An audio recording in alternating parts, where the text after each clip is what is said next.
നിങ്ങളുടെ favourite shows ഇനി ഒരിക്കലും മിസ്സാവില്ല. ഇപ്പോൾ C5 കാണും നിങ്ങളുടെ ഫേവറേറ്റ് ഷോസ് തികച്ചും സൗജന്യമായി. ആദ്യം കുറച്ച് ബുദ്ധിമുട്ടുണ്ടാവും, പിന്നെ എല്ലാം ശരിയാവും. ശരിയായില്ലെങ്കിൽ എല്ലാം ശരിയാണെന്ന രീതിയിൽ മനസ്സിനെ പഠിപ്പിച്ച് നമുക്ക് മുന്നോട്ട് പോകേണ്ടി വരും. എന്നാലും ഇനി ഇങ്ങോട്ടേക്കൊരു മടങ്ങി വരവില്ല. പിന്നെ എന്തെങ്കിലും ഭക്ഷണം കഴിപ്പിക്കണം. അത് കഴിഞ്ഞിട്ടേ ബാക്കി മെഡിസിൻസ് ഉള്ളൂ. സിസ്റ്റർ, അരമണിക്കൂർ കഴിഞ്ഞ് ഇഞ്ചക്ഷൻ എടുത്തോളൂ. Okay doctor.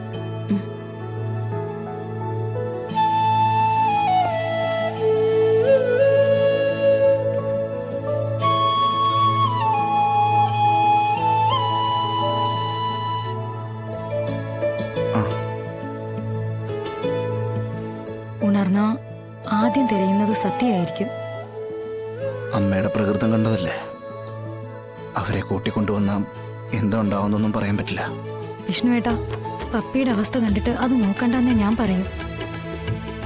അവരെ കാണുന്നത് ആ പപ്പിക്ക് ആശ്വാസമെങ്കിൽ നമ്മളത് ചെയ്തു കൊടുക്കല്ലേ വേണ്ടത്. മോളുടെ സന്തോഷം അതല്ലേ നമുക്കിപ്പോ വലുത്.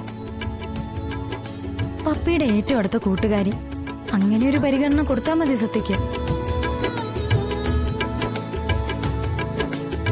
സത്യയെ കണ്ടു കഴിഞ്ഞാ പപ്പിയുടെ പകുതി അസുഖം മാറും. ഡോക്ടർ പറഞ്ഞതും ഇതൊക്കെ തന്നെയാ. കുഞ്ഞേച്ചിയും സത്യയും കാണാൻ പറ്റാത്തതിലുള്ള ഒരു ഷോക്ക് പപ്പിയിലുണ്ടെന്നും അതുടനെ പരിഹരിക്കണമെന്നുമാണ് ഡോക്ടർ പറഞ്ഞിരിക്കുന്നത്. നമ്മളെ കൊണ്ട് ചെയ്യാൻ പറ്റുന്ന കാര്യങ്ങൾ ചെയ്ത് മോളെ സുഖപ്പെടുത്തുകയാ നമ്മളിപ്പോ ചെയ്യേണ്ടത്. അമ്മയുടെ മനസ്സിലെപ്പോഴും ശാലിനിയോട് സത്യയോടുള്ള തെറ്റിദ്ധാരണയാ.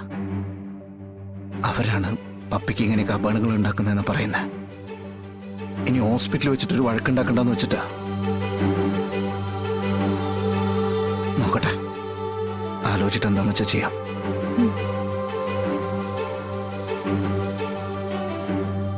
പോലെ പുറത്തുനിന്നെന്തെങ്കിലും മേടിക്കണ്ടോ? മെഡിസിൻ എന്തെങ്കിലും?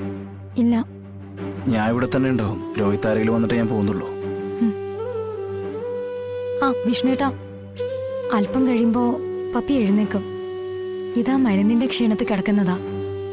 കണ്ടിട്ട് പോയാ മതി, ഇല്ലെങ്കിൽ പിന്നെ അതിന്റെ പേരിൽ കരച്ചിൽ തുടങ്ങും.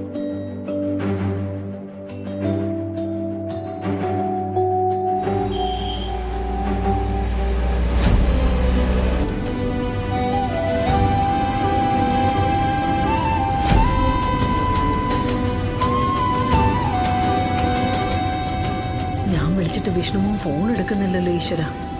ഈ യാത്രയുടെ കാര്യങ്ങളൊന്നും അവൻ അറിഞ്ഞിട്ടുമില്ല. അറിഞ്ഞ ഈ യാത്ര തടയുമെന്ന് ശാലിനിക്ക് അറിയാം. അതുകൊണ്ട് തന്നെയാണ് വിഷ്ണു അറിയരുതെന്ന് ശാലിനി ശാഠ്യം പിടിക്കുന്നത്. എന്നേക്കുമായിട്ട് നാടും വീടും വിട്ടുള്ള യാത്രയാണല്ലോ ദൈവമേ.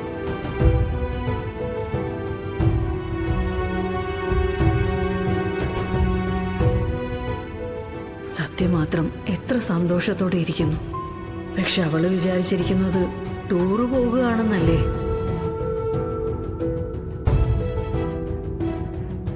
പക്ഷെ അവൾ അറിയും, അവളുടെ ബെസ്റ്റ് ഫ്രണ്ടിനെയും ബിഗ് ഫ്രണ്ടിനെയും അവൾക്കിനി ഒരിക്കലും കാണാൻ പറ്റില്ലെന്നറിയുമ്പോ അവൾ തകരും. പിടിച്ചു നിൽക്കാനാവില്ല ആ കുഞ്ഞു മനസ്സിന്.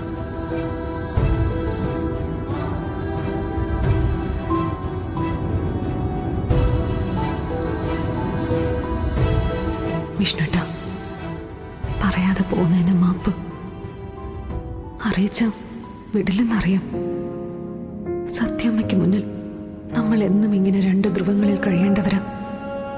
സ്വപ്നങ്ങൾ കാണാൻ വിധിക്കപ്പെട്ടവർക്ക് ദൂരെ രണ്ട് സ്ഥലങ്ങളിൽ നിന്ന് സ്വപ്നങ്ങൾ കാണാവുന്നതാണല്ലോ. അതിനാർക്കും വിലക്കേർപ്പെടുത്താൻ പറ്റില്ലല്ലോ. തമ്മിൽ കാണണമെന്ന കാര്യവും വരുന്നില്ല. പരസ്പരം ഓർമ്മകൾ ഉണ്ടായാൽ മതി. ഇത്രയും കാലം നമ്മൾ ചെയ്തതും അത് തന്നെയല്ലേ. പരസ്പരം കാണാതെ പ്രണയിക്കാൻ ഇങ്ങനെ ഒരു യാത്ര പോകുന്നുണ്ടെങ്കിലും എന്റെ മനസ്സ് മുഴുവൻ വിഷ്ണുവേട്ടൻ്റെ അടുത്ത്. എനിക്കെന്റെ ശരീരം മാത്രമേ ഇവിടുന്ന് കൊണ്ടുപോകാൻ പറ്റുന്നുള്ളൂ. മനസ്സ് എത്ര കെട്ടിവലിച്ച് നോക്കിയിട്ടും പറ്റുന്നില്ല. അതിന്റെ കാരണം എന്നെ വിഷ്ണുവേട്ടൻ ആഴത്തിൽ സ്നേഹിക്കുന്നുണ്ടെന്ന് എനിക്കും അതിലേറെ ഞാനും സ്നേഹിക്കുന്നുണ്ടെന്ന് വിഷ്ണുവേട്ടനും അറിയാം. പക്ഷെ എന്നിട്ടും നമ്മൾ എന്താ വിഷ്ണുവേട്ട എങ്ങനെ ആയിപ്പോയത്? നമ്മുടെ ജീവിതം മാത്രം എന്താ ഒരു തീരത്തും എത്തിപ്പെടാതെ പോയത്? പോവാ എല്ലാം ഉപേക്ഷിച്ച് കാണാൻ മറയത്തിരുന്ന് നമുക്കിനി പ്രണയിക്കാം.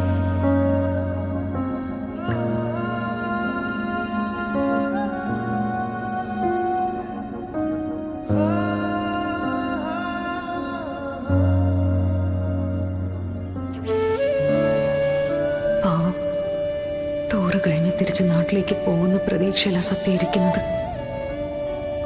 ഇതൊരു പറിച്ചു നടലാണ് മോളെ. മറ്റൊരു നാട്, നാട്ടുകാര്, മറ്റൊരു ഭാഷ, എല്ലാം മുന്നിൽ നിന്ന് തുടങ്ങണം.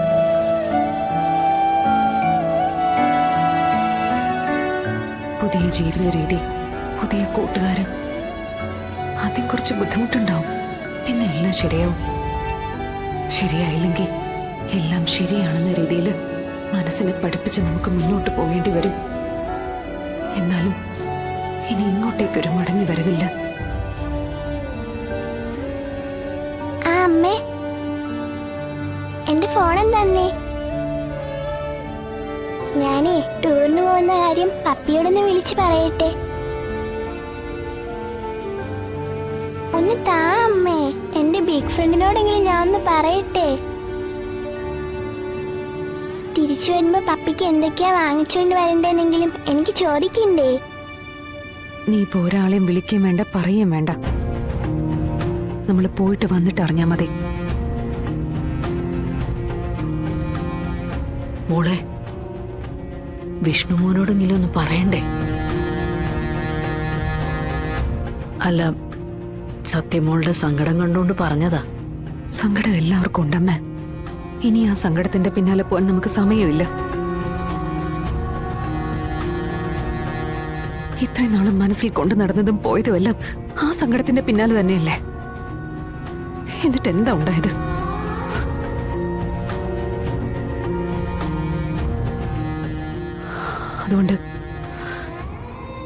അതുകൊണ്ട് ഇനി ഒരു മറു ചിന്തയില്ല.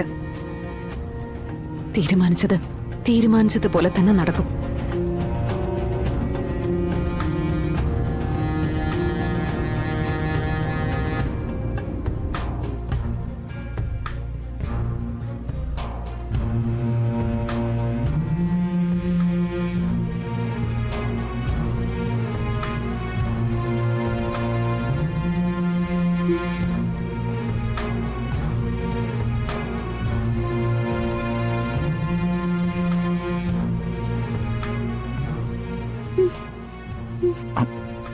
പപ്പി, മോളെ.